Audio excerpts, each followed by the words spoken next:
Orin Dáfídì Kọkanlelogoji. Ìbùkún ni fún ẹni tí ó ń ro ti aláìní.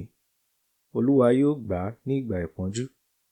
Olúwa yóò dáàbò bò ó, yóò sì pa ọkàn rẹ̀ mọ́.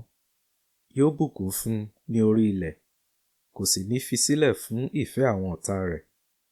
Olúwa yóò gbà á lórí àkéte àìsàn rẹ̀, yóò sì mú padà bọ̀ sípò kúrò nínú àìsàn rẹ̀.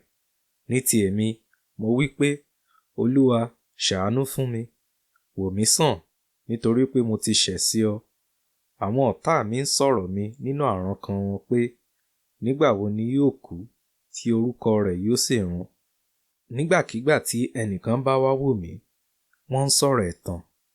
Nígbà tí àyà rẹ̀ bá kó ẹ̀ṣẹ̀ jọ sí ara rẹ̀, nígbà tí ó bá jáde lọ, yóò sì máa tàn án kálẹ̀.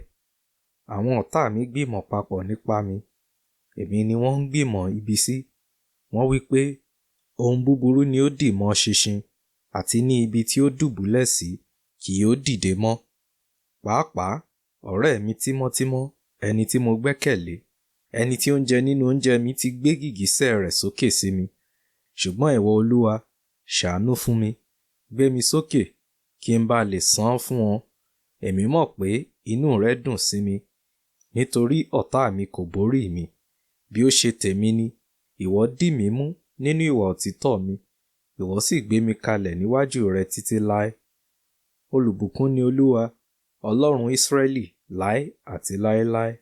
Àmín àti àmín.